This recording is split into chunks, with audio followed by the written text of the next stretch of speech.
Has one NFC North receiver finally turned the corner on his tricky soft tissue injuries? Who is this guy the Chiefs just signed to their backfield, and is there suddenly a fight for the number one wide receiver off the board in the 2024 NFL Draft? Plus, 52-time FFPC Dynasty Fantasy Football League champion Dale Brendel is going to stop by for conversations on Marquise Brown, Keenan Allen, and so much more. We've got a great show for you. Ferrell Elliott is here. I'm Eric Balkman. Stick around. Your high-stakes fantasy football hour starts now. Can't stand the pressure. I've seen greater men than need a lesson. Broadcast live and heard around the world, you are now watching the most entertaining hour of radio on the planet. Welcome to the High Stakes Fantasy Football Hour presented by myffpc.com with your hosts Eric Balkman and Ferrell Elliott. The High Stakes Fantasy Football Hour is your home for analysis from the best players in the world. And now, because no one else was available, here are Eric Balkman and Ferrell Elliott. Solace in the scripture. Are we not all our father's sons? I became a man. Nobody ever told me what a man was. Thank you, Rob. Greetings and salutations to all of you Balkaholics and Ferrelliacs. Welcome to the latest episode of the High Stakes Fantasy Football Hour presented by the Fantasy Football Players Championship. That is myffpc.com. I'm your slightly above average host, Eric Balkman. I'll bring in my co-host, the definitive commissioner of fantasy football, Ferrell Elliott, in just a second. Big announcement from the FFPC this week. I believe on Wednesday we announced it that Empire Leagues have arrived at the FFPC. What's an Empire League? Well, it's a dynasty league with a twist. Basically, 50% of the annual prizes will go into the league's Empire pot. The team in this dynasty league that wins 2 years in a row will not only win that year's dues, but they will win the entire Empire pot as well. The league disbands after that, and the great part about that is if you stick around in that league until the end, you'll get your deposit back as well. So it is a win-win-win, as Michael Scott would say. We announced those on Wednesday. I think we filled our first Empire League about an hour later, and I think we filled like 7 or 8 Empire Leagues since then. So get in on the fun at myffpc.com. We got Dynasty Orphan teams over there as well, some as low as $1. We got some great deals available if you want to play Dynasty. Check that out at myffpc.com. And don't forget about the 2024 Fantasy Pros Championship. That's live. You can start playing for $1 million grand prize right now over at myffpc.com. And we have, about 28 days, about 4 weeks. Yeah, a little bit less than 4 weeks left to register and play in the Never Too Early FFPC Best Ball Tournament, as well as the Never Too Early FFPC Superflex Best Ball Tournament. Those will close prior to the start of the NFL Draft. That's going on over at myffpc.com. 30-second, 60-second, 2-hour, and 6-hour clocks available there. And you win a $25,000 grand prize. What's not to like about that?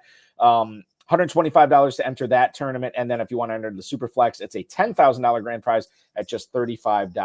myffpc.com, myffpc.com.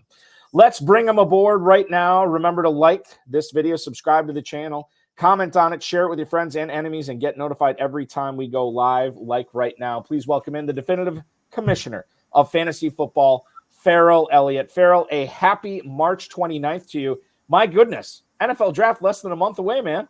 But it's knocking on the door, isn't it? It is. And I know you're going hard right now. I was thinking about this. Who was I talking to about this the other day? We could see, I think it was Matt Donnelly from Dynasty. Somebody that didn't know as much about it as you do. No, that's true at all. That's who you were talking about. I brought this up with him in the top 10 picks of the NFL Draft. We could see 4 quarterbacks, 3 wide receivers, and potentially a tight end. That's 8 skill position players in the first 10 picks of the draft. Superflex players' heads are exploding right now, Ferrell, because it has been a long time. In fact, I'd be hard-pressed to remember a first round that we could see, at least the first top 10 picks, that we could see come Thursday night in Detroit that has the star power for fantasy that we might see then. I'm confident that most of our Superflex players' heads exploded several years ago, but that's the Superflex kind of holds them together. It's the quarterbacks have proven themselves. It's a good year for quarterbacks, and the teams at the top are needy for them, and they're all made a legitimate case for those players to be part of it. And what May did at his pro day threw the ball 72 times, impressed everyone that was there. It's been a good spring for offensive players, which should, and I have to tell you, I am now part of the Empire. I am so glad to be on the Empire during week one. And it's many ways to engage in fantasy football at the FFPC. And, it's just a great time of the year, Balky. Great time of the year for sure. And this is a great time of the year for all those people that have Christian Watson in their dynasty leagues, because they know when Sunday rolls around, Easter Sunday, they don't have to worry about Christian Watson starting or sitting up because it's an off season. This is something that they've had to have a hard choice about, whether to start him or sit him because of all these soft tissue injuries that he's had. Yeah. Now, earlier today, Adam Levitan from NBC Sports and Roto World had this nugget that Matt LaFleur said Christian Watson worked with a, quote, special lab to address his hamstring injuries. I do believe this lab is located in Madison, Wisconsin, where they have a lot of complex devices and machinery and different things that they can go and utilize to try to figure out the root of all these soft tissue injuries with Christian Watson. Now, he missed 8 games and parts of other games in 2023 due to this. We know that Watson has spent tens of thousands of dollars of his own money over the course of the last couple of years to try to figure out what's going on. Christian Watson's dad, who is very outspoken on X, actually said that, quote, collaborating specialists found the source of all these injuries, and a proper plan would be put into place over the course of this offseason. Watson last year, 422 yards, 5 touchdowns in 9 games. He's been very good when he's been healthy. Yes. The issue is, while he is out, Jaden Reed looked really good. Dontavian Wicks looked really good. Romeo Dobbs, Tucker Kraft, Luke Musgrave. Now they got Josh Jacobs there as well. So the question is, Ferrell, how do you feel about Christian Watson heading into the season? Is he a nice buy because you're believing that they figured this out? Or are you still a little bit skeptical whether Watson is going to remain on the field, at least for the better part of 17 games in 2024? I take my risk in the best ball and draft him at his value in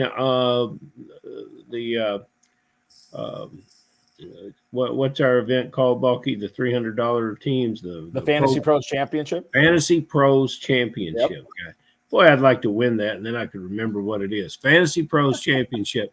I've had 4 teams, and I've yet to draft him because I don't want to struggle with it on Sundays. But man, I love watching him play, and that's why I want to have him on my best ball teams. And I will sacrifice that spot for the weeks he is not available, and have a glorious score on the weeks he is, because I believe in the player and I believe in the team. And Balky, while you were going through that, you gave a tell. You listed the tight ends in the order of your affection at Green Bay, which I've always accused, and rightfully so, that you have thrown Musgrave to the bench. What's funny is maybe it is a subconscious thing with me, because I do believe Kraft is, as it stands right now, it just seems like they utilize him more as an over-the-middle type threat, whereas Luke Musgrave is the field stretcher. He's the guy down the seam. So he's probably the more explosive player. He's not probably. He is the more explosive player out of the two. But for fantasy, man, Tucker Kraft, when Musgrave's been dinged up, Tucker Kraft has been right around a fringe top 10 tight end. So I do like him quite a bit. Well, I defer to you based on geography, knowledge, and overall skill. Okay. Well, thank you, Ferrell. I appreciate that. This requires no overall skill in trying to ascertain what's going on in Kansas City, the Kansas City backfield specifically, Ferrell. I don't know a whole lot about this. I do know my Packers were interested in Louis Rees-Zammit or Louis Rees-Zammit. Am I pronouncing this name right? Yeah, Ferrell? yeah, you're in the ballpark, which is all you need to do. Okay, yeah. Perfect. Well, apparently he is a rugby star. He worked out, or at least had interest from probably about a half dozen teams in the NFL. The Chiefs went out and signed him. No, not to a 1-year deal. They inked him to a 3-year contract with some guaranteed money and a signing bonus. Now, he's 23 years old. He spent about 2.5 months at IMG Academy, ran a 4.43 40-yard dash. Adam Teicher covers the Kansas City Chiefs for ESPN.com, said they're going to look at this guy as a running back and perhaps a wide receiver, but immediately it's probably going to be special teams and as a return specialist because of the new kickoff format that we have in the NFL. I know I'm fishing a little bit in deeper waters here, but Reese Zamit, is this a guy that you would look at as a late round pick in any FFPC best ball tournaments right now? Or are you just are you turning a blind eye to him? Well, absolutely not, Balky. But it's interesting you bring it up. This is a product of the NFL's Pathway program, and there have been players that have made it and contributed. There's 37 guys that have signed. Five players have actually played in league games, most notably the big tackle over at Philadelphia, Jordan Maluta, Australian, and the German player that made the Raiders and played fullback. I think he's a free agent now. Jacob Johnson was pretty good player. These teams, I think 8 teams each year can add a pathway player. If the NFL was very serious about this, they would give a roster exemption to one European player or one international player a year on the roster, and they don't do that. These guys have to come in here and compete with college players, and it is intriguing for a championship team like the Chiefs to experiment with a rugby player that ran a decent 40 time, and that's essentially all that'll be. Okay. All right. So I feel better about not knowing a ton about him right now. So that makes me feel better about it. I only ask, I think, like, if he signs with Green Bay or if he signs with like Philadelphia or San Francisco, we don't get as excited. But Kansas City, where they got Pacheco, and I've known them to utilize multiple running backs before, my eyebrow does get a little bit raised on this. So we'll see what happens with him going forward. We'll find out more about him once training camp starts. A guy we do know a lot about is Malik Neighbors. He ran a 4.35 40 at his pro day, according to Catherine Terrell. 42-inch vertical, Ferrell, 129-inch broad jump. These are all fantastic marks for anybody, any human, but for sure as a wide receiver as well. Now, I don't know if he gets drafted ahead of Marvin Harrison Jr. I don't think he will. There's a non-zero chance of it, but I don't think he will. I think it's a small chance. The Vikings apparently want to move up to draft a quarterback. Now, if they do that, that could push Harrison down. It could push Neighbors down as well. The Giants are sitting at 6. I don't know what their plans are with quarterback long-term, but I don't think they include Daniel Jones. And it'd be nice to get a really good weapon there. The Chargers, who actually let go of Mike Williams and traded Keenan Allen, they could go with Malik Neighbors as well. Your thoughts on Neighbors as far as dynasty? How close is he to Marvin Harrison for you? Very close. Promising landing spots. When he came out of high school, he was a skinny kid. I think it was Youngville, Louisiana. And he stayed home to play football. And what they didn't necessarily like about him is that he was small and maybe not as fast as he should be.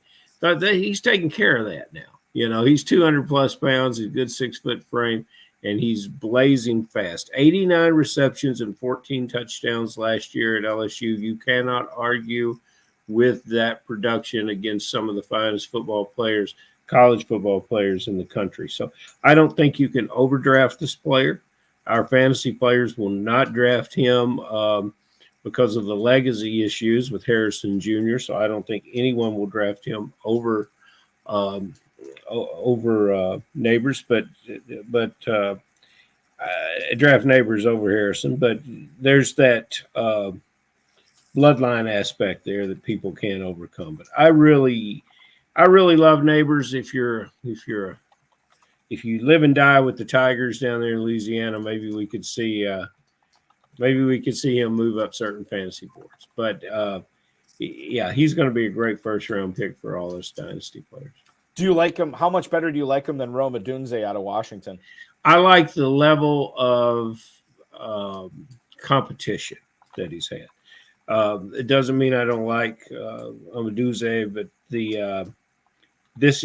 I want SEC players when I can get them. That's sort of like what the Packers do. Brian Gutekunst loves his SEC players, specifically Alabama, drafts a lot of them. And it's because of the talent that they're going up against, Ferrell. I mean, they've proven it. Yes. Let's go on and talk about Josh Reynolds. Now, this is kind of a minor signing here, but I think it affects – there's a couple of moving pieces here in Denver now. Adam Schefter reported that Denver has agreed to a 2-year, $14 million deal with one Josh Reynolds, formerly of the Detroit Lions. He met with the Ravens last week, but he ends up signing with the Broncos this week. 40 catches, 600 yards, and 5 touchdowns for the Lions last season. He's a possession guy, Ferrell, and he's kind of a trusted guy now. He's been in a lot of spots. He's succeeded in all of them to a certain degree. It's not like he's knocked anybody's socks off, but to a certain degree, he has fulfilled the role that the team has asked him to do. The question here is, with Jerry Jeudy in Cleveland, is Reynolds now the guy? Is this stunting Marvin Mims' growth? We're very excited about Marvin Mims and what the impact he's going to have in the NFL, but I got to believe that Reynolds is probably going to get in his way here again this year. Your thoughts on how this Reynolds signing not only affects Mims, but maybe Sutton a little bit as well? I think, we got to determine who the quarterback is here. Right. And this is a quarterback dependent position, but I've always been a big Josh Reynolds fan. His best year in LA, I think, was 52 catches. He does a lot with 3 to 5 targets, so he's a supplemental role with the wide receiver. And when he came into the league, he didn't know how to necessarily play the position because he had the exceptional ability to adjust to the ball with this long, lean frame. He did things in college with that could just overcome the defenders, and he never really had to develop to be that fine-tuned wide receiver. He's become that. And I really think his route running has improved. I think he's learned how to use his body, use leverage. Given the opportunity, he could contribute much, much more than he has. So I think he's a late-round flyer for anyone that believes that Denver is going to make a right move at quarterback. And surely they're not going to stick with what they have. But if they do, he's the kind of player to help Jason Stidham. What about let's ask you about the Jeudy angle here. And I can't remember if we talked about this last week, but Jerry Jeudy, oftentimes we say follow the money, right? Yeah. And he's getting $58 million, $41 million guaranteed. Ferrell, should we be following the money here? Because Jerry Jeudy has done nothing to me that suggests that he is going to be a big-time player in this Cleveland offense, not only because of what he's been able to do in the pros, but Mari Cooper, Elijah Moore, and David Njoku, they're all there as well. And Deshaun Watson wasn't exactly fantastic last year as well. Your thoughts on Jeudy in Cleveland? We're understanding that the Cleveland Browns have a history now of paying for perceived performance that's coming in the future. And yes, I would have been hard pressed to justify giving that salary to Jerry Jeudy, and we'll have to see a different kind of player. And what I thought Jeudy lacked a little bit was toughness, and he goes to the division that requires toughness. It seems like not particularly the best match for this player. I'm color me skeptical. Like I said, Yes. Normally I follow the money, but this is one that I'm not going to be targeting Jeudy in any sense of word. If he falls to me, great. And maybe he will, because I think high stakes players are they're a pretty shrewd bunch. They're the KFFSC players, FFPC players. They know. I mean, and I think he's going to slip. Yeah, and you can follow the money, especially when you identify who's spending the money. And that has a little bit to do with it, too. That's another good point as well. Maybe we'll get into that with our guest here. Let's bring him in right now, ladies and gentlemen. He is a winner of an astounding 52 high-stakes leagues, dynasty leagues with the FFPC over the course of his career. And we'll let him talk about his fantasy football career, which has been going on for nearly 5 decades. I hope I'm not dating him because that is an impressive experience on his resume. Please welcome on the lunatic fringe himself. It is Dale Brendel. Dale, welcome into the High Stakes Fantasy Football Hour. Thanks for joining us tonight, man. Yeah, thanks for having me. Great to be here. Hey, Fringe. It's really good to have you. Now, what I do want to bring up is something you brought to my attention prior to the show. You have been playing fantasy football.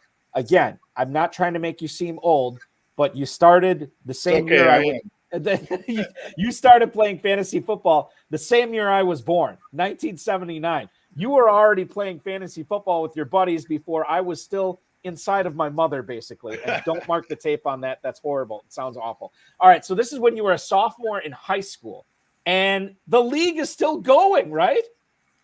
That's right. Yeah, it was 1979. I mean, I don't know if fantasy football was a brand new concept, and not many people even heard of it back then. But I had a teacher, a math teacher, who he knew I was a huge football fan, and he told me about it, that some of the teachers were doing this league and like that, and I said that sounds great. So I rounded up a bunch of my buddies there, and we started the league there, and it was only like halfway through the season. We just we're just starting right now. Right. But yeah, some of the three of the same guys.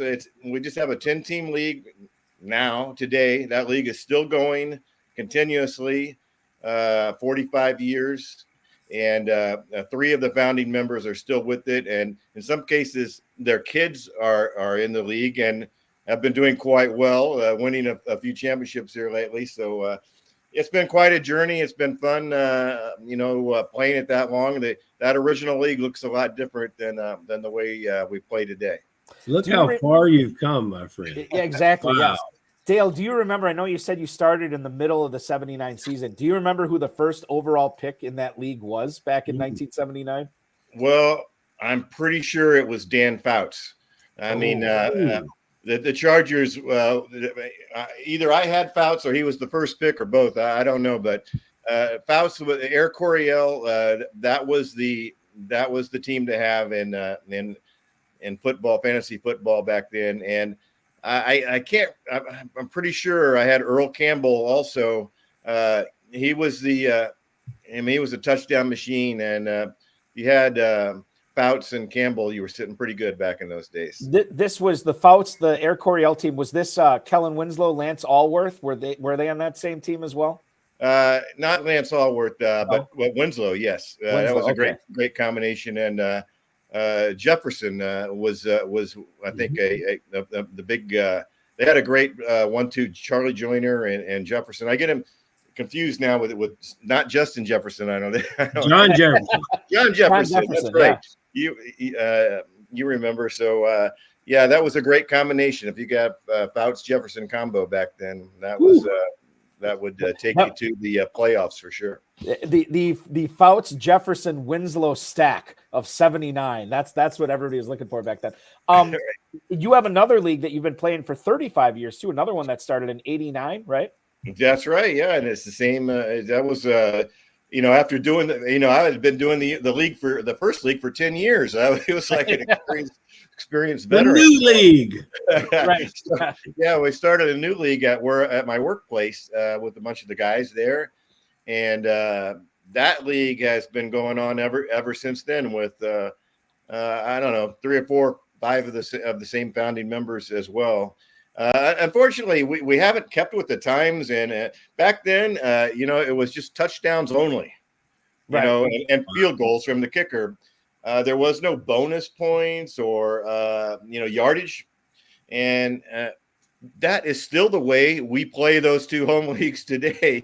I've actually tried to suggest rules changes with those guys, but they always vote me down. They always say no, we like it this way. It's different. So I think at this point you have to keep the original rules. Right, you never evolve, you never adapt. You keep these same rules until the end of time for sure.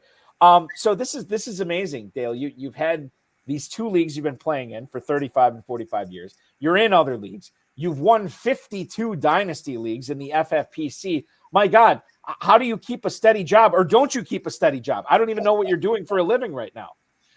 Well, I was in my former life, back when I started that second league, I was a sports writer for a newspaper, and sports was how I made my living. I wasn't covering the pros. I covered them a little bit, but it was local colleges. It was a community paper and so forth. So I was a kind of a newspaper guy for a lot of years. And recently I started my own. I got out of that, as you guys may have heard. The newspaper industry is going through some challenges these days, right? So I'm started a lawn care industry or business, and that's what I'm doing now. But it does take a heck of a lot more time than back in those days, especially these dynasty leagues. And since I've gotten into so many of them, just before we got on here, I've been spending the last couple hours sifting through trade offers and figuring out my cuts here for the upcoming Dynasty cut down to 16 players. Dale, you better get to work because we're coming up on that. But where do you live, Dale? I live around the Kansas City area. Yeah, excellent. Are you a Chiefs fan, Dale?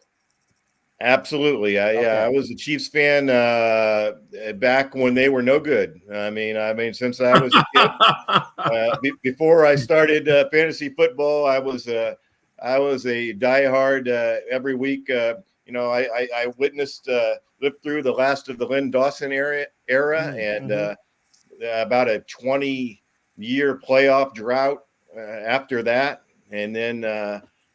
Through the Marty Schottenheimer years and some decent years during those. But yes, I'm enjoyed obviously the last 2 years with the Mahomes era, and but I don't let that interfere with my judgment in the fantasy leagues. I mean, obviously not.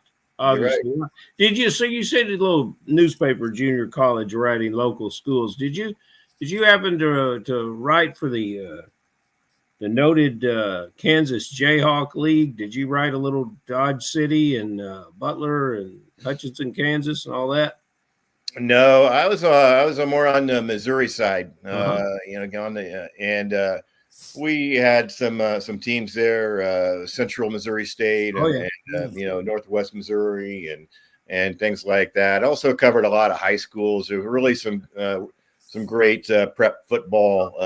It's a great part of the world for football. Schools right there. So, I really enjoyed covering that. I enjoyed covering that level of sports that, the kids are happy to have the coverage and love to talk to you. And was a little bit more fun than covering the pros where you're supposed to be objective. But so I just enjoyed being a fan of those teams. So I would rather cover the high schools and the colleges. Well, I think you're going to have some fun in the Kansas City area this year when you draft Marquise Brown.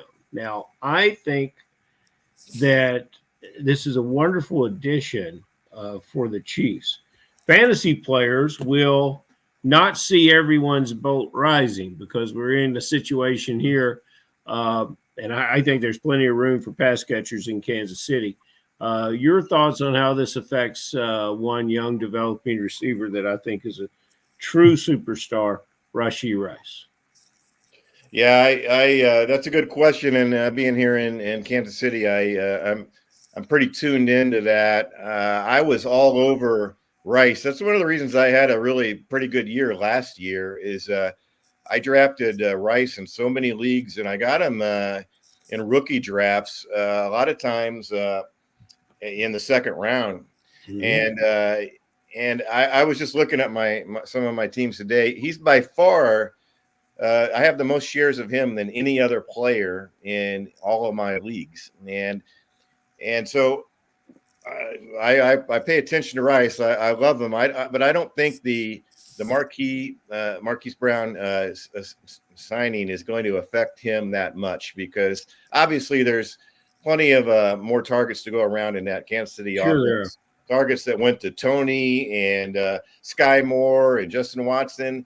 All those were kind of wasted targets a little bit, and one of the reasons why the Chiefs struggle so much. And I think adding Brown, another strong target, there's room for both of them to be 1,000-yard receivers in that offense. And so I'm not backing off of Rice in any way, and I am getting on some Brown shares if I can. And it makes sense to me, buddy. I'm there with you.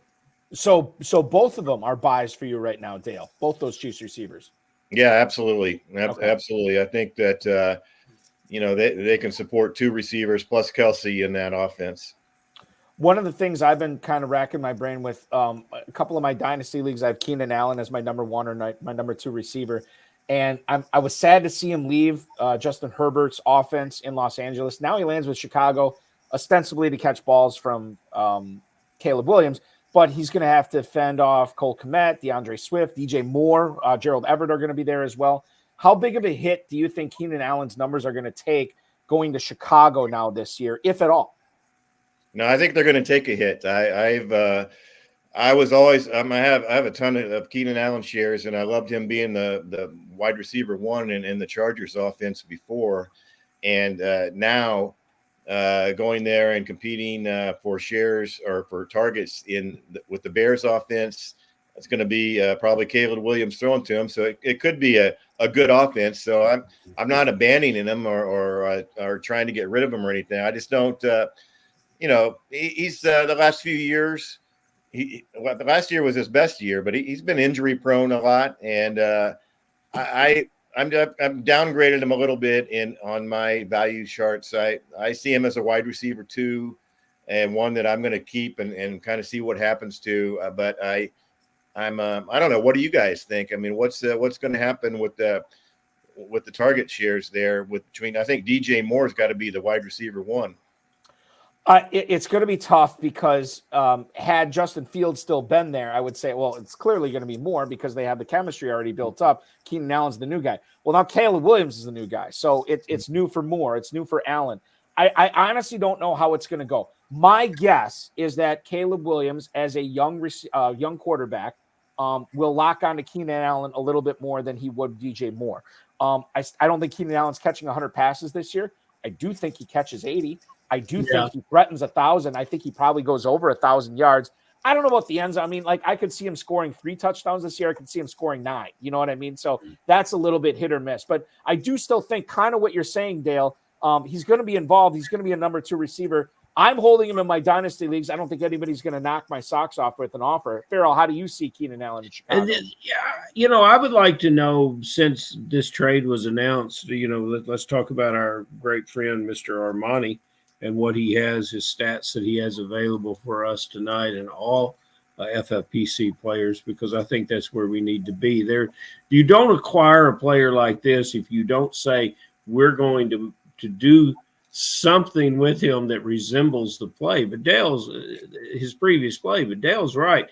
If you look at Allen, Keenan Allen had 15 and 12 and 17 target games, and he doesn't need that to be productive. But he did. Man, he sure did it for the Chargers. So this is crazy. I can tell you that DJ Moore in the Never Too Early Best Ball tournament, according to the Fantasy Mojo, fantasymojo.com at Fantasy Mojo on the X. Right now, DJ Moore, this is since free agency started, so this is a little bit before Keenan Allen was traded. DJ Moore, wide receiver 14 at the 303. Keenan Allen is not going until the 503 as wide receiver 27. So that's a lot of disparity between Moore and Allen. Much rather have Allen than Moore. We'll take Keenan Allen in the 5th round anytime, won't we, Dale? Absolutely. You bet. But my question to you guys that has really been kind of troubling me as I'm doing these cut downs and trying to figure things out is what's going on with the San Diego offense, with especially at the wide receiver position. Now, last year I invested some high picks on Quentin Johnson in some of my leagues, and he obviously turned out to be a bust after the first year. But right now, he's sitting, wide receiver 1 on that depth chart, or maybe 2, depending on how you rank Palmer. But there's been speculation that the Chargers might pick a receiver with their number 1 pick. Or an offensive line. They could go offensive lineman. So I'm at a point where I'm having to decide on Quentin Johnson in a lot of leagues. Do I keep him and look for that breakout coming forward in this next year, or do I cut bait because Harbaugh is going to be running the ball anyway, and just the passing numbers are going to be down? I think at least for me, the thing to keep in mind is even if you have a running team, even if you want to run the football, it's still a passing league, and you're still going to be passing the ball a lot. Quentin Johnston was a number 1 pick last year. That's the pedigree for me. It's the old adage. If you're a first-round pick, you have to prove you can't play. If you're a 7th-round pick, you have to prove you can play, right? So, and this is true for me in Dynasty Fantasy Football, Dale. I'm going to give him a longer leash. I have Quentin Johnston on a couple of Dynasty teams. Now, I'm not facing the FFPC roster crunch that you are this weekend, but still, I got to find a way to keep him on my roster just to see what happens. I do believe the Chargers are going to draft a receiver. I don't know if it's going to be round 1. I don't know if it's going to be round 2. I don't know if it's going to be round 3. Brock Bowers is certainly in the conversation for the Chargers as well. So for me, I'm still keeping Quentin Johnston around. Yeah, I didn't like what I saw in 2023, but I'm still willing to give him the benefit of the doubt, at least for another year, at least to be on the end of my bench, knowing his pedigree and knowing his ceiling. I don't know if he ever hits it, but I'm willing to find out. Ferrell? Balky quiz show question for 10 points. What position did Harbaugh play when he was in the NFL? He was a quarterback, Ferrell. So, Dale, they die hard. He's going to throw the ball a little bit. Yes, you hang on to Johnson. He's going to draft receivers throughout this draft, I think. I like Balky's assessment of Bowers there. But scouts will tell you that this is not a very deep draft with wide receivers. I'll argue that all day long. I can find receivers that I think could match what we've seen through the 3rd, 4th, 5th rounds. You don't have to spend first-round picks on receivers, although people will, to find contributing receivers. And now the Harbaugh could prove all of us crazy. He could package Herbert in a trade deal and draft his quarterback that he raised there at Michigan. And so anything could happen. So the Harbaugh show is going to be incredibly interesting to watch. So keep your Charger players. Just, you don't want to miss out on that. And, there's something else interesting going on in the chat room. Dom is holding down the chat room tonight. And happy Easter weekend, Dom. He comes on tonight and says, happy Friday, gentlemen. And then he says, Ferrell. And Ferrell, so I'm curious as to, me and Dom are great pals. So he did, look, okay. Keenan Allen, yeah. Let's get a hard question. Jaden Reed. Balky's already waxed poetically about how Watson is utilizing every tool of modern medicine to find out what in the hell's wrong with him. And then even if he doesn't, the Packers have all these other guys, and they have a tight end there that is not Musgrave that Balky's crazy about. Jaden Reed. Talk to me about Jaden Reed a little bit, my friend. Well, for me, Reed is the Packer receiver that I target and that I value the most. So I've been trading a lot of shares of Watson. He has the highest ceiling, really. I mean, he's a dynamic receiver who makes incredible explosive plays every once in a while. But just the injury situation, not being able to be on the field has frustrated me over the last few years. And I saw the clip, the note today about him. He thinks he's figured out the hamstring issues, but that doesn't really change my opinion. I'm still going. I'm going for Reed. I go over Dubs, over Wicks, over Watson, over Musgrave. They're all good. They got so many options there. Obviously, that cancels out each other a little bit. But I think Reed has the best floor of all of them.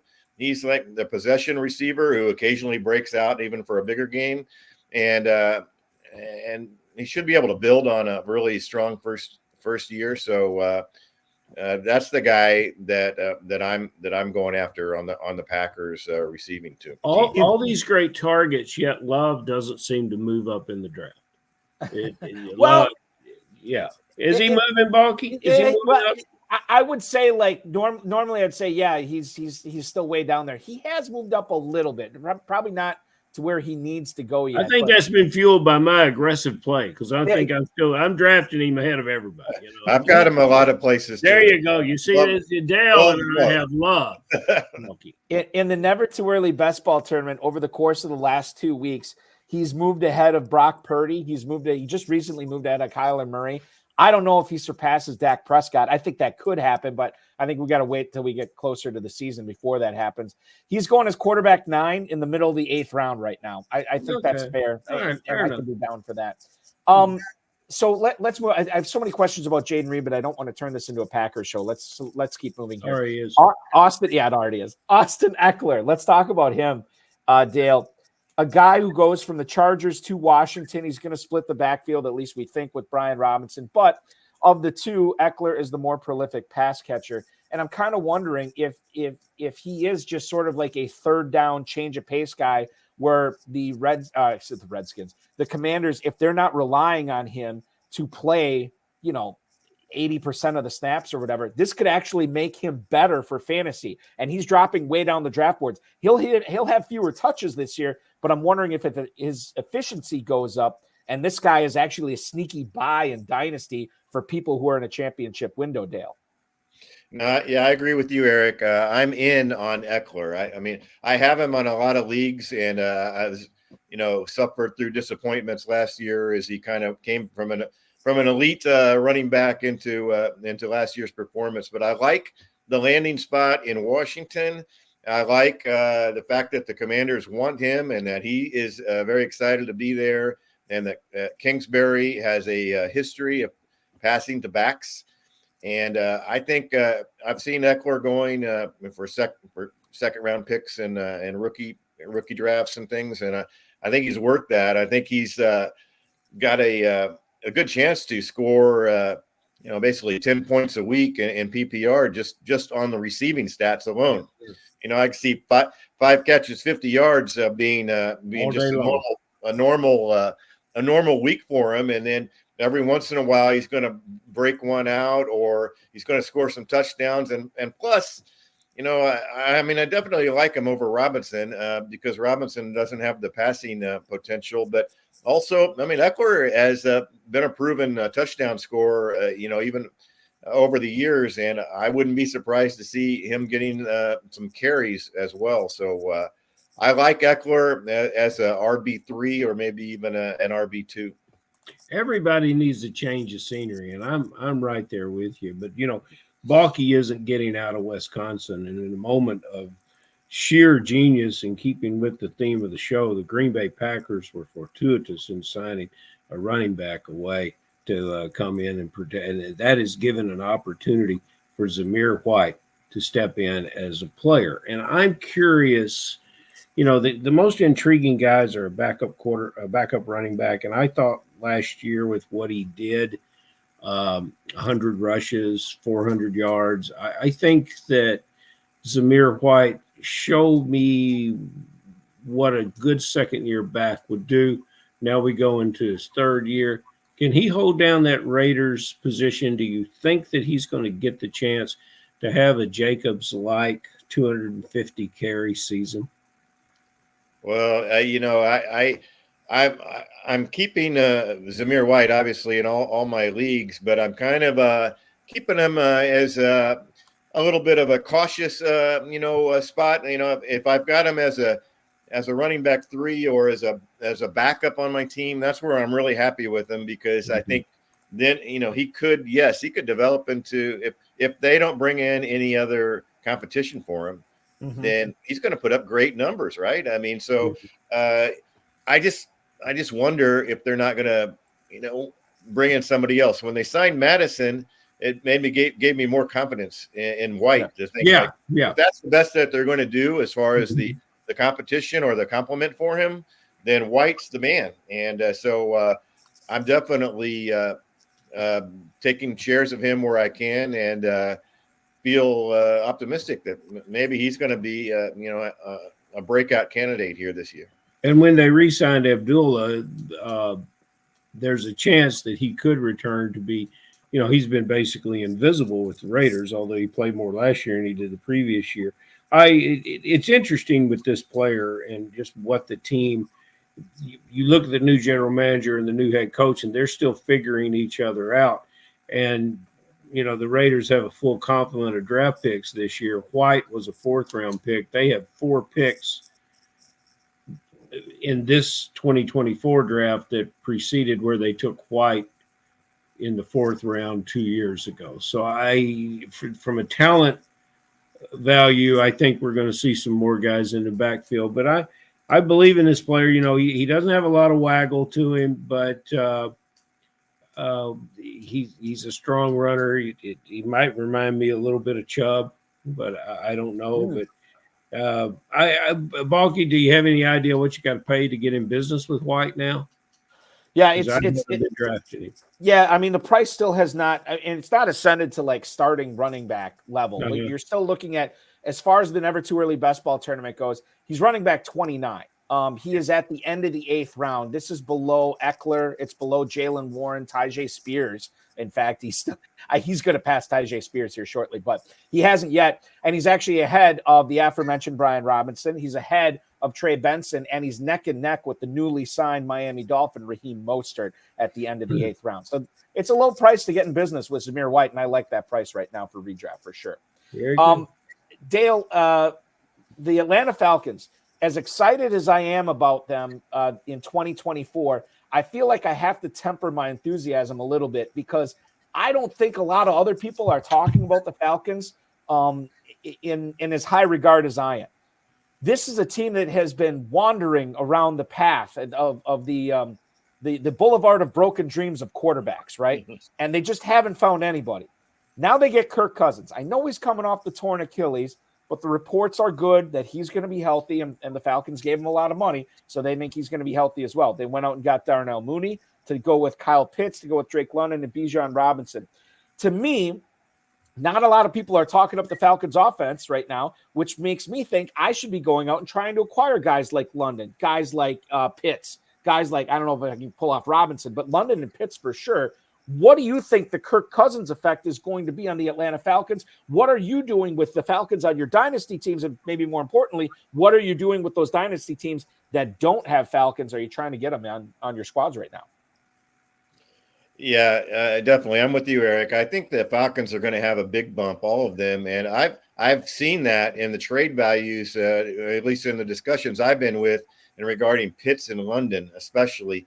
Those guys, I've had inquiries trying to get my Pitts or London from me, and I'm not trading them. And I've tried to get them from some teams, and they seem reluctant to trade them too. So I don't know. I think that the Falcons are going to be a tier level higher, at least on offense this year. Cousins is has been a great passer. He's put up great stats the last few years. There's no reason to think that he's not going to do that again here in Atlanta.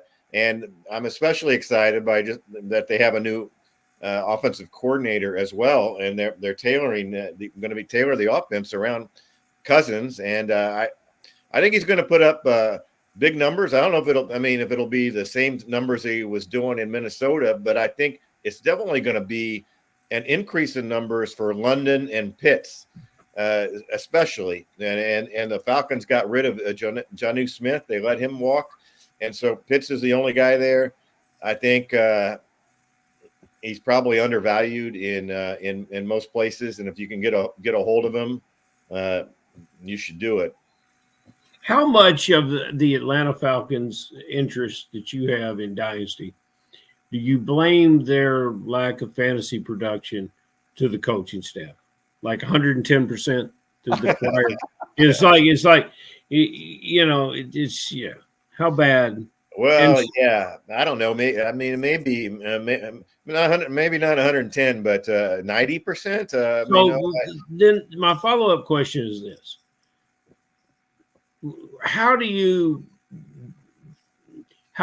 trusting are you in your Pittsburgh Steelers dynasty players now? Well, I'm not in my receiver, but I feel good about Najee Harris and Warren, okay, in that offense, and but I'm not as excited about any of the others. Pickens being the only receiver there, No. I've got him. I like him in something, if the price is right, but. Yeah, I would take London over any of the Pittsburgh receivers for sure. Gotcha. Same here.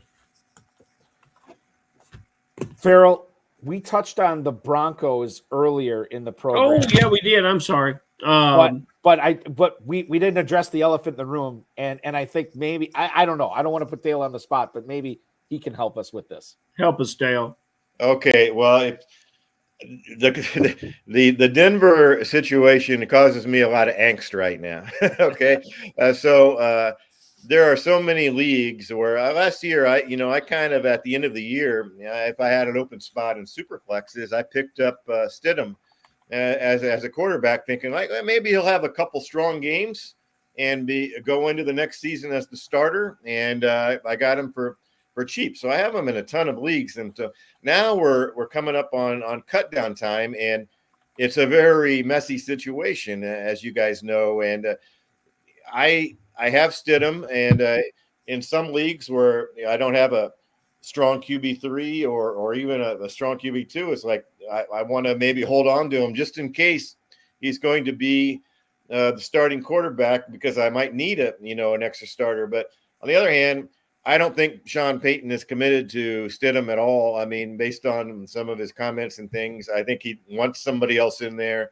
So even if Stidham is there, he's just there for maybe a few starts until whoever they draft, is going to be ready to take over. So I'm trying to decide whether he makes my 16 and Dynasty League cut down in a lot of leagues, and in some leagues he is based on my need, and some not. I think the Broncos are going to go after a quarterback in the draft, and whether it's they could trade up and get McCarthy or something, then that would obviously he would become the main man right then. But if they take somebody in the second round or later in the first round, like Bo Nix or Penix or somebody, and maybe Stidham stays on. But I don't know. I don't feel good about the quarterback situation there either way. I mean, what's your guys' assessment of this? I'll let Ferrell speak for himself. I have no assessment. I don't know. I mean, my best guess is this: Denver trades up and they get McCarthy, or I think Knicks they may or may not have to trade up for. I don't know. I haven't decided yet on that, because as it stands right now, I don't think they have to right now, but the draft is still a month away, and these quarterback prices often go up rather than go down. So I would imagine they grab one of those guys. Stidham, for me, if I was in a super flex FFPC Dynasty, no way I'm cutting him. I have to find a way to keep him around. If I'm in a single quarterback league in the FFPC, unless I'm in dire need, I'm probably letting him go because I feel like you can acquire players like him, quarterbacks like him, off the waiver wire. Ferrell, do you have any insight in this? Because I think we're feeling around in the dark. We're like the journalists in Spotlight, right? We're in the dark room, and we're trying to stumble into something right now. Balky watches a lot of film, and he's well read too. Great movie, by the way. Stidham is the West Coast. Well, Stidham is Gardner Minshew in a Broncos uniform, and he can play and start and win a few games, but I don't think that the Broncos are going to enter the 2024 season trying to make a career year and a victory year with this quarterback. So, and it proves that you guys that are in Superflex trying to figure out if you're going to keep Stidham here this weekend, it proves my statement that all of your heads have exploded, but that's okay. If they haven't, they're going to. And God bless you. I love it because it means you're so deep into the game, and it's very, very cool. Well, I've got Gardner Minshew as one there step you go. above Stidham, right? I mean, because it seems like the Raiders are more committed to him as probably a starter based on the money they gave him compared to Stidham. So I have him in the same boat in a lot of things, but I think there's a better chance that Minshew starts than Stidham. Yeah. Let's go because we could pick at nits all day with that conversation, but I don't know if it's compelling radio or television, whatever we're doing here, internet streaming. A couple of emails here that I want to get to you from our viewers. Don in Queens, Dale, has this for you. How does the Calvin Ridley signing affect DeAndre Hopkins in Tennessee? Don, we appreciate the email. This is interesting because Tennessee gave Calvin Ridley a boatload, some would say unprecedented amount of guaranteed money. And they already had DeAndre Hopkins. What are you doing with Hopkins in dynasty leagues that after you see the Titans throw all this money at Ridley? Well, I may regret this later or whatever, but I'm definitely I'm unloading Hopkins in a lot of leagues. So I think that the money they gave Ridley shows he's going to be the number one receiver, and Hopkins, is at his age and he's had injury issues over the last few years. I wonder, I think he could still put up productive numbers. I'm not getting rid of him, everywhere. But if I'm getting a decent offer on him, I'm unloading Hopkins because I think he's been devalued by that move. Mm-hmm. One more email that we have here for you tonight, Dale. John in Fresno. Hey, Dale, is Derrick Henry in for a career year in Baltimore this season? This is compelling, too. He moves on from Tennessee to go to Baltimore. Great offensive line, great offense, one of the best teams in the league. He has one of the best quarterbacks in the league in his backfield now. What are your thoughts on Derrick Henry's numbers in 2024? I love him, and I mean he's not a great dynasty pick because of his age, but he just signed a two-year contract. I think he's going to do just as well or better than Gus Edwards did last year. Edwards, I don't think has the talent of Henry, but he scored a ton of touchdowns, and I think Henry's going to score, get all those opportunities now, and so I've after being kind of worried about Henry or thinking he was at the end of the line at the end of the Tennessee run, I've moved him back up, into what looks like going to be my starting lineups in a lot of leagues because, I think he is set up just like, just like that person said, is he's going to be set up for a big year. So I feel good about him. He elevates everyone else's game at that team too. It makes me think of guys like Bateman. Bateman now becomes a player that I like. He makes me think that Lamar will do less rushing, but maybe more production when he does rush. It's fascinating from a dynasty standpoint. I share the love for Henry like you do, but you can't acquire him because anyone that has him loves him, and anybody that doesn't want to move him. You can't get him. So I think the best way, unless you're in a startup, is to go out and try to get some of the pieces around him. And I'm curious your thoughts on Bateman because you seem to understand the Baltimore offense pretty well. Yeah, I've been kind of down on Bateman last year. I hope that this helps him come back. I think Baltimore has really been hurting in the wide receiver 2 position.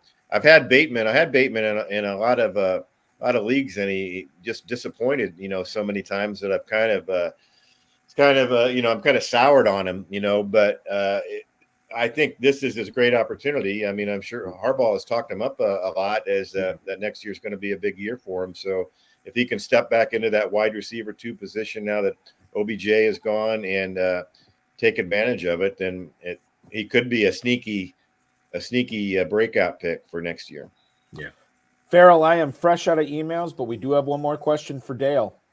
Dale, you can find talent and value anywhere. Is there anyone that you're looking to trade away? And is there anyone that you are just so thrilled to have on your team and that when you sign up for the new Empires drafts that you'll be targeting in every draft? Well, yeah, I've kind of been trading away some guys. I think I mentioned earlier Christian Watson as one guy. I tend to trade away guys that have continuous injury issues, year after year. I mean, just some guys are more prone to injury. It seems like. So I traded away him. I've been getting rid of AJ Dillon. I haven't been excited about him re-signing with the Packers. I think Jacobs is going to dominate there if he stays healthy. And you mentioned traded away Hopkins too, right? In a lot of your leagues. Yeah, Hopkins. Sometimes I like to trade away some of the older players in Dynasty, but I maybe don't do that as much as some guys. If like guys like Henry or Keenan Allen, I mean, when they're still producing, I tried to ride them all the way into the beach, so to speak, and then I'll figure out what to do with them when they're really done. But if they help me win another championship or some prize money, then I'll do that. So I'm excited about some of the rising offenses. I'm looking at if I can get them, I go after receivers on the Texans. Yeah. I mean, Collins is probably still undervalued. I mean, he kind of had some big breakout games there at the end of the last season, but he's not talked about on that tier with the other guys. Tank Dell, I love him. I have him in a lot of leagues. His injury probably kept him from having great stats that first year, and for the season long. And I think he showed in his that he's a favorite target of Stroud. So I look for the kind of rising offenses. I'm really big on Bijan and Brees Hall. I mean, there's some of the same guys probably everybody's on. Well, let me ask you something very, very quick. In Miami, do you see this to be the year that Waddle somewhat eclipses Hill in production? Is there any reason to make you think that's going to happen? No, I don't think that necessarily. I think that he'll continue to be a strong number 2, but I think as long as Hill is there, he's going to dominate. And I had a trade that came in this weekend, and I want to ask you about this. I kept thinking that the commissioner might just shut this trade down. But I was proposed a trade. I had Waddle on my roster, and my trading partner offered Deebo Samuel and Michael Pittman for Waddle. And I'm wondering why he would want to do that. And then I'm wondering, do you just ever look at your team and say, this is the one guy that I'm missing? I'll give up 2 excellent players for this one player because he's just the missing piece. I'm trying to understand. We had a very successful dynasty player that I believe plays 89 teams in the FFPC on the show. And he talked about pulling off the road and hitting the button to say accept. And that's what I did because I would have traded Waddle straight up for Pittman. So, Yeah, no, that seems like an obvious good trade for you. I mean, they all 3 are kind of similar probably in value, on the tier, but getting 2 of them for 1 obviously is a good deal. So I think you made a good trade, but I can see it, sometimes, I mean, maybe there's just somebody you really want to root for, on your team. And I'm in some leagues now. I've got everybody, on my teams on one team or another. But before I was in a lot of a ton of leagues, like sometimes you just like, I just love this guy and I want to root for him and I want him to be on the team. I'm willing to overpay for him. So maybe that's what that guy was doing. Maybe his mind was clouded because he was spending so much time trying to figure out what to do with Stidham. You never know. Right. I don't think you're clouded. I'll tell you that. This will conclude tonight's Jarrett Stidham episode of the High Stakes Fantasy Football Hour. He'll be a Packers backup soon. Yeah, exactly. Yeah, probably. Dale Brendel, the 52-time champion of FFPC Dynasty Leagues. Thank you so much for hopping aboard. Can't even imagine what it's like playing in a league, the same league with some of the same original guys for 45 years. And then you got the other one that's going on 35 years. That's awesome. I have a couple of private leagues. I hope they continue in the same way that yours have. But more importantly, I hope your winning continues as well, as you've been doing a lot of that over the last several years in the FFPC. Thank you so much for hopping aboard, sharing your insight tonight. I really appreciate it. We had fun. I hope you had fun. Don't be a stranger. We'll talk to you again soon. Thank you so much and enjoy your weekend, man. Yeah, thanks so much for having me. I really appreciate it. It was fun. And Eric and Ferrell, great talking with you guys, and I hope to do it again sometime. Absolutely. Thank you, Dale. We'll see you soon, man. See you, Dale. Thank you. Bye-bye. That is Dale Brendel, ladies and gentlemen, 52-time FFPC Dynasty League champion, hopping aboard tonight on the show, talking Dynasty, talk some rookies, but we talked a lot about, the thing is, this is such a massive weekend for FFPC Dynasty players trying to get down to their cut down, and everybody's fielding. I think Matt Shaw from Draft Sharks posted on X. He said something like, happy, I'll give you blank for these picks right now in FFPC leagues, because that's what everybody's doing. They're trying to trade players and getting what they can for draft picks right now. So good luck to everybody who's doing that. Ferrell, go ahead. It made me happy. Dale confirmed I gave up a 6th round pick for Bateman today. That made me. Yeah, for sure. Yeah. We'll see what happens there. I do want to get to one email tonight, Ferrell, before we sign off. It is from what I assume is a good-looking, handsome guy named Eric in Appleton, Wisconsin. So whatever. Most of those guys are. Yeah, exactly. Yes. How does Gabe Davis fit into the Jaguars passing offense now that Calvin Ridley has moved on? Your thoughts on Davis, my friend? He was the second banana to Stephon Diggs in Buffalo. He's moved on there, and now he's the second banana, or is he, in Jacksonville next to Christian Kirk? Obviously, Evan Engram's still there as well. It's interesting because this player keeps showing up, surprisingly to me, in the 14th and 15th round of the drafts. And I in the four fantasy pros that I have played, I was able to get him once, and I could have got him. I look back on it and I say, I should have targeted this player because he's 14th and 15th round. I could have easily given up something for him sooner than that, because we're looking at a player that has done a lot with less than ideal targets, down the field targets, cold weather targets, targets on third and very, very long. Is a down and distance play because of the receiver he is. Touchdown consistency for this player is really good. Big, strong body, 24 years old. And you brought it up earlier, follow the money. Big contract, I think $39 million in Jacksonville. And they didn't, we got a quarterback down there that's flirting with 600 passes. So all this should be coming together for this player that you and I, when we first started doing the show very early, he was one of the guys that we touted, and he played very well and contributed. I think he had a 30-point week. And then we watched him last year go very high in the draft, much higher than I thought he should go. And people were, I don't remember where it was by the time we got to Planet Hollywood, but third and fourth round doesn't seem like a reach for the player, but that's where he was going, I think. So all in all, what's your old buddy that says there's no bad picks in the double-digit rounds? But my goodness, Gabe Davis at $40 million, and the way he scores the ball, and the fact that his targets are likely to increase playing in warm weather Jacksonville, that's better than a 14th or 15th round pick. I'm with you on this, actually. I'm looking at the Never Too Early Best Ball tournament. He's gone up a little bit, but he's still in the 13th round right now. I mean, this is Jerry Jeudy, Khalil Shakir, Dontavian Wicks level. He's the number 2 wide receiver in Jacksonville. So I think there's a lot to like there, especially from a redraft standpoint. If it doesn't work out, it doesn't work out. It's a 13th round pick. As you pointed out, Joe Del Zanero, Baker boy.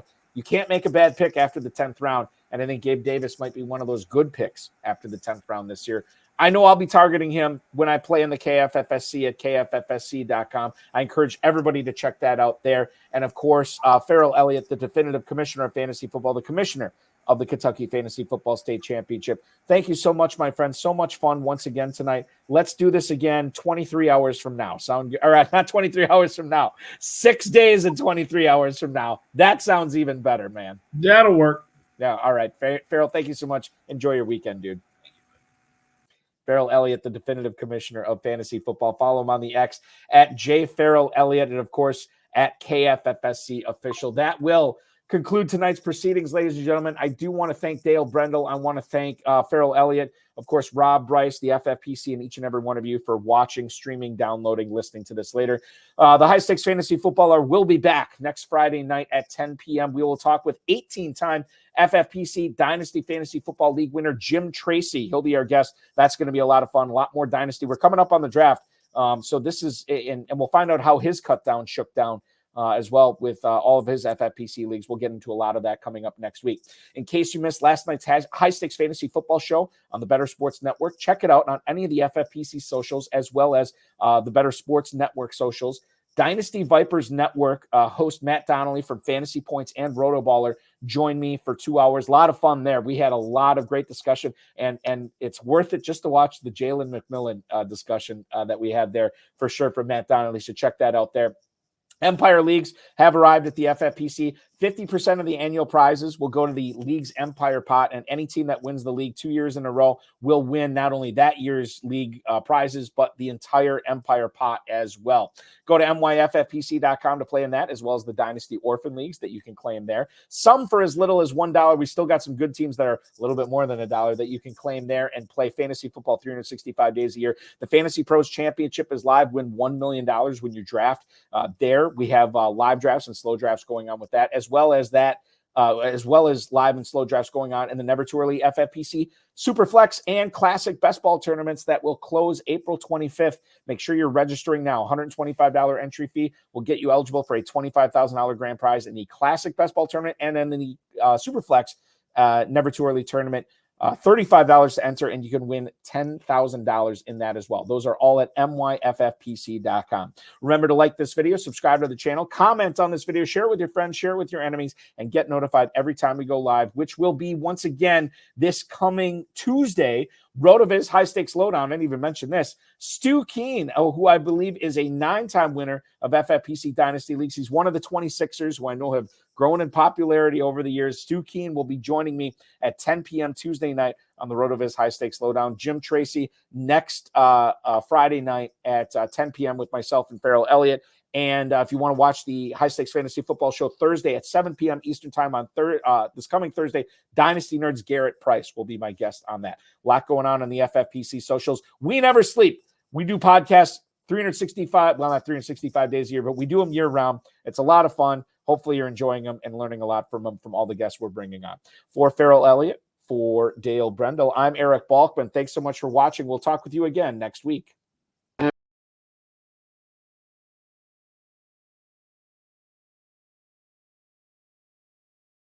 This has been another episode of the High Stakes Fantasy Football Hour presented by myffpc.com. It was broadcast live and was watched around the world. Balky and Ferrell will be back next week with more analysis, more interviews, and more advice from guests much smarter than they are. Thanks for watching, and we'll talk with you again next week.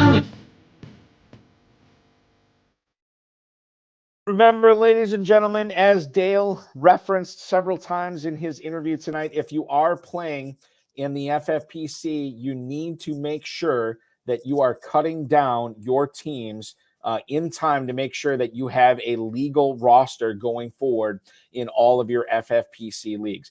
Roster cuts are due Sunday night, so you'll have the weekend to chew on it, as Dale Brendel will be chewing on it all weekend with all of his teams. But remember, you have to cut down by midnight Pacific time this Sunday, March 31st. It's Easter Sunday. It's a holiday. Get it out of the way. Get it done on Saturday so you can celebrate Easter and with your family or whatever you're doing. You don't have to worry about roster cutdowns if you get them done on Saturday. Midnight, Sunday night, get them done by then. And we will talk with you next week with some more Dynasty advice and a lot more fun. Thanks for watching, everybody. We'll talk with you again Tuesday night, 10 p.m. Eastern on the RotoViz High Stakes Lowdown, 7 p.m. Thursday night on the High Stakes Fantasy Football Show, and this show, HSFF Hour, Ferrell Elliott and myself and Jim Tracy, 10 p.m. Friday night. Thanks for watching, everybody.